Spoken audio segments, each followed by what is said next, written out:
بسم اللہ الرحمن الرحیم۔ ان کا گھر چھوٹا سا تھا، گھر میں کوئی خاص خوشحالی نہیں تھی۔ زندگی کو آسان بنانے والی آسائشیں، TV, fridge, washing machine, جو ہر گھر کی بنیادی ضرورت ہوتی ہے، ان کے پاس نہ تھی۔ لیکن وہ تین بہنیں اپنے والدین کے زیر سایہ خوش اور مگن تھیں۔ ان کی عمروں میں کچھ زیادہ فرق نہ تھا، لیکن ان کے باوجود ان بہنوں کے درمیان کبھی لڑائی نہیں ہوتی تھی۔ ان کے والد رکشہ چلاتے تھے، اور جس دن ان کی دہاڑی بہت اچھی لگتی اس دن وہ آٹے کی بوری ضرور لے کر گھر آتے، اور ایسے میں ان کی واحد عیاشی ہی آٹا ہوتی تھی، کیونکہ سالن کی اتنی پرواہ نہیں تھی اور نہ ہی سالن اتنا بنتا تھا۔ لیکن پیٹ کی آگ بجھانے کے لیے روٹی ہی واحد خوراک تھی کہ جسے چٹنی کوٹ کر بھی کھایا جا سکتا تھا۔ لیکن جب آٹا خریدنے کی سکت نہ ہوتی تو ان کے ابا 2 کلو آٹا لاتے، اور اس وقت وہ پورے دن میں صرف ایک بار کھانا کھاتے۔ یہی حال پوری بستی کا تھا، جہاں پر دہاڑی دار مزدور اپنے گھرانے کی روٹی پانی پورا کرنے کے لیے دن رات ایک کر دیتے۔ لیکن مہنگائی کا جن جس طرح سے بے قابو ہو گیا تھا، اس نے غریب کے منہ سے روٹی کا نوالہ بھی چھین لیا تھا۔ وہ تینوں بہنیں ایک وقت کا کھانا کھا کر بھی خوش رہتی تھیں، کبھی انہوں نے زندگی کا شکوہ نہ کیا۔ ان کی امی کمزور اور بیمار رہتی، اس لیے وہ تینوں بہنیں گھر کے کاموں کو بانٹ لیا کرتیں۔ بڑے اور مشکل کام سب سے بڑی ذکیہ اپنے ذمے لے لیتی، اور باقی گھر کے چھوٹے چھوٹے کام جیسے جھاڑو لگانا، برتن دھونا، وہ اپنی چھوٹی بہنوں کو دے دیتی۔ اور جب وہ گھر کے کاموں سے فارغ ہو جاتے تو کچے صحن کے کونے میں جہاں بیری کے درخت تلے چھاؤں آ جاتی، وہ تینوں وہاں جمع ہو کر مٹی سے کھلونے بناتی، گڑیا کا گھر گھر کھیلتی، پینگیں جھولتی، یا پھر نازیہ سے نعت پڑھنے کی فرمائش کرتی۔ نازیہ کی آواز بہت خوبصورت تھی۔ جب وہ یہ نعت حال دل کس کو سنائیں آپ کے ہوتے ہوئے آنکھ بند کر کے پڑھتی تو ایک سماح باندھ دیتی۔ اس کچی بستی میں اسکول نہ تھا، اس لیے بستی کے زیادہ تر لڑکے جلد ہی مزدوری شروع کر دیتے اور لڑکیاں گھر میں سلائی کڑھائی کا کام کرتی۔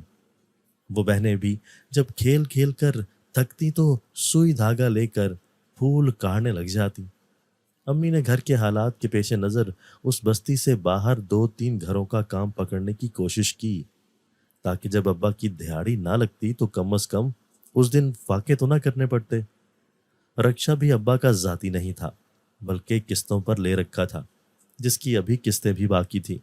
لیکن اتنے سخت حالات کے باوجود ان کے ابا نے ہمت نہیں ہاری، اور نہ ہی انہوں نے اپنی بیوی کو گھر سے باہر نکل کر کسی کے گھر کام کرنے کی اجازت دی۔ وہ ان چاروں کا بوجھ اٹھانے کے لیے صبح نکلتے اور رات کو تھک ہار کر واپس آتے، لیکن کبھی ان کی زبان پر شکوہ نہ تھا۔ انہوں نے کبھی اپنی بیوی کو بیٹا نہ ہونے کا طعنہ نہیں دیا، اور نہ ہی بیٹیوں کو کبھی برا بھلا کہا، نہ غصہ کیا، نہ جھڑکا۔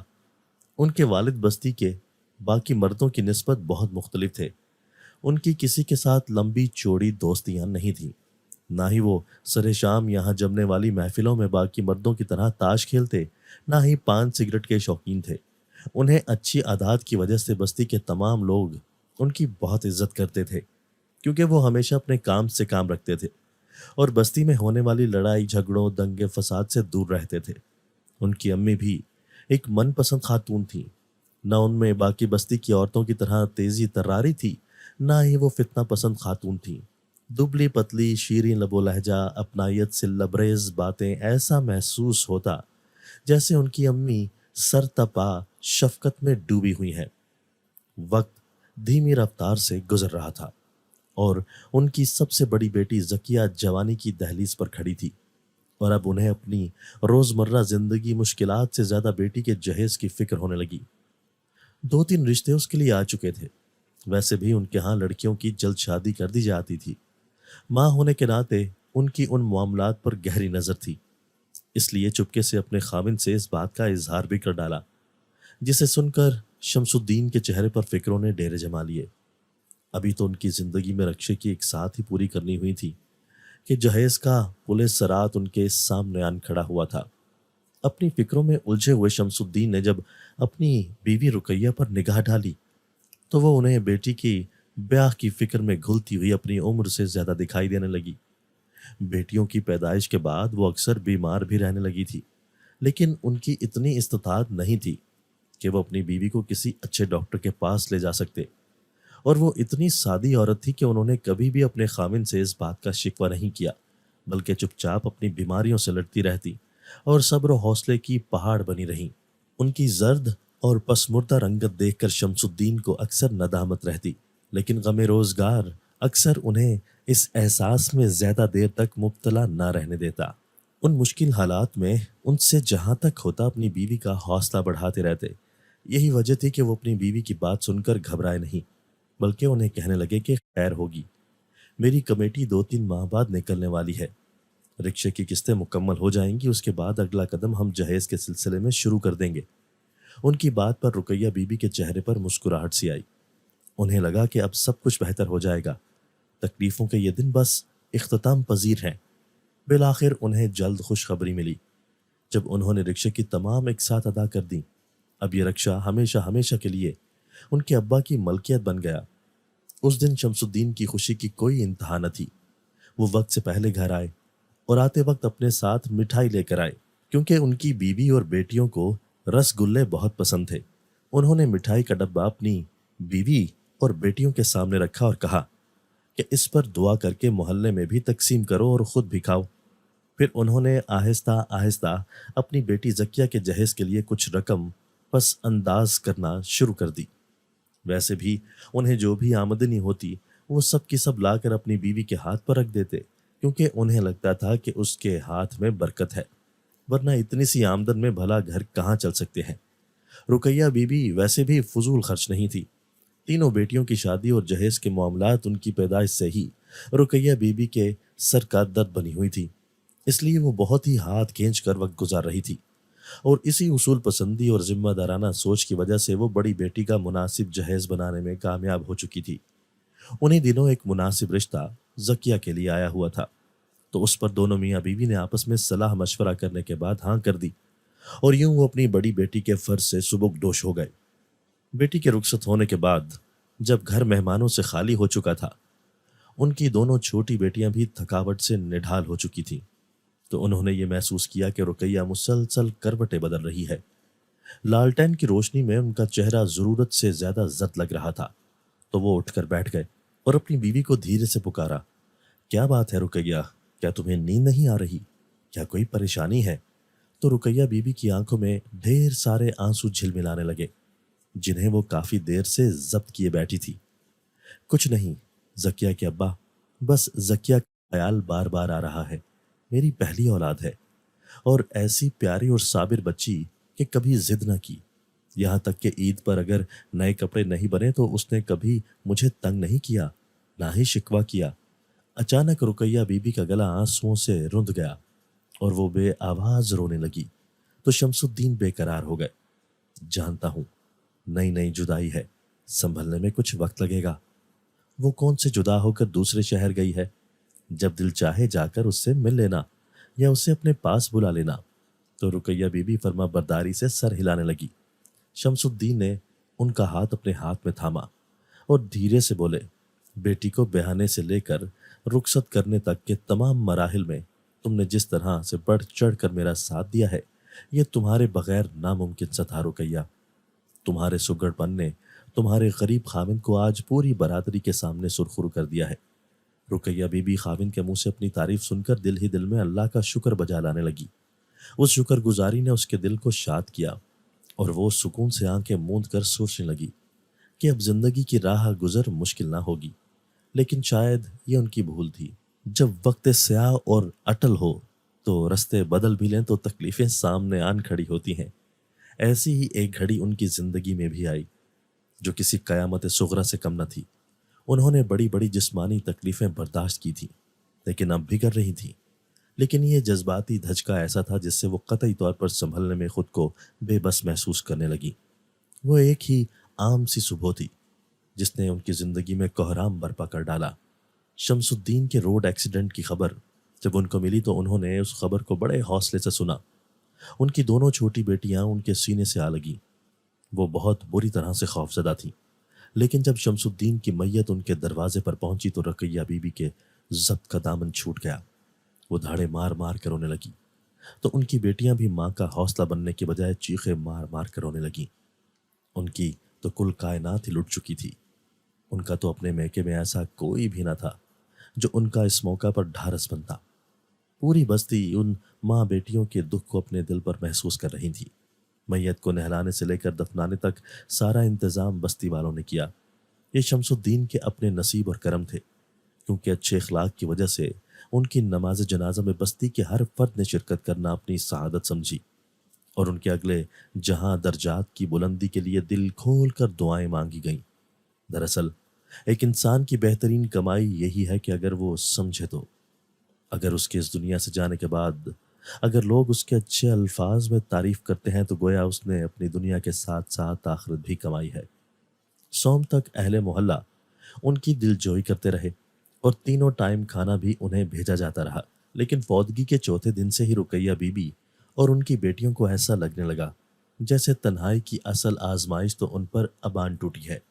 وہ ٹھنڈی دیوار کے ساتھ کمر لگائے دروازے کی جانب ہی دیکھتی چلی گئیں۔ جانے والا تو لوٹ کر نہیں آیا، لیکن اہل محلہ سے بھی کوئی انہیں تسلی دینے کے لیے موجود نہ تھا۔ وہ رات اتنی طویل تھی کہ لگتا تھا کہ اس کی سحر بھی نہ ہوگی۔ اس کے بعد آنے والا ہر دن پہلے دن کی نسبت زیادہ مشکل تھا۔ دن تو وہ کسی نہ کسی طرح ماں بیٹیاں گزار لیتی تھی، لیکن جب رات ہوتی تو ایک انجانا خوف انہیں در و دیوار سے محسوس ہونا شروع ہو جاتا۔ حالانکہ رات کو شمس الدین جتنا بھی لیٹ ہو جاتے تھے انہیں بالکل بھی ڈر نہ لگتا، لیکن اب تو یہ طویل رات کھانے کو آ جاتی۔ دو جوان ہوتی بیٹیوں کا ساتھ ان کی شب بیداری کا باعث بننے لگا۔ اچانک ہونے والے اس حادثے نے جہاں ان کے حواس معطل کیے تھے، وہیں انہیں حالات کی سنگینی کا بھی بہت جلد احساس دلا دیا تھا۔ شوہر کی کمائی کے علاوہ اور کوئی ذریعہ روزگار نہ تھا۔ گھر کے اخراجات اور جوان ہوتی بیٹیوں کے جہیز کے مسائل منہ پھاڑے کھڑے تھے۔ گاہے بگاہے انہیں جس چیز نے اپنی طرف متوجہ کیا وہ ذکیہ کے چہرے کی پریشانی تھی، جسے وہ چاہ کر بھی نظر انداز کرنے پر مجبور تھی۔ کئی بار انہیں ایسا لگا جیسے ذکیہ ان سے کچھ کہنا چاہتی ہے، لیکن پھر کچھ سوچ کر خاموش ہو جاتی۔ ماں ہونے کے ناطے وہ اپنی بیٹی کی اس کیفیت کو سمجھ رہی تھی، لیکن پوچھتے ہوئے انہیں ڈر لگتا تھا کہ اگر خدا نخواستہ اس نے اپنی سسرال کے حوالے سے اپنے کسی مسئلے کا ذکر کر ڈالا تو وہ اسے کیسے حل کر سکتی ہیں۔ یہ سوچیں رقیہ بیگم کو پریشان کرنے لگی، لیکن اس سے بھی زیادہ پریشان کن حالات گھر گئے تھے۔ ان کے پاس بس اتنے ہی پیسے بچے تھے کہ جس میں وہ کچھ دن گزارا کر سکتی تھیں۔ کیا اب انہیں گھر سے باہر نکل کر کام کرنا پڑے گا؟ اس بری صحت کے ساتھ پہلے تو کوئی کام ملے گا نہیں، اور اگر مل گیا تو وہ اس کام کو کیسے انجام دے گی؟ اس سوچ نے انہیں نڈھال کر ڈالا، لیکن پیٹ کا ایندھن بجھانے کے لیے آخر کچھ نہ کچھ تو ہاتھ پیر مارنے پڑیں گے۔ اس دن انہیں یہ احساس ہوا کہ مرد بھلے غریب ہی ہو، لیکن عورت کا سائبان ہوتا ہے۔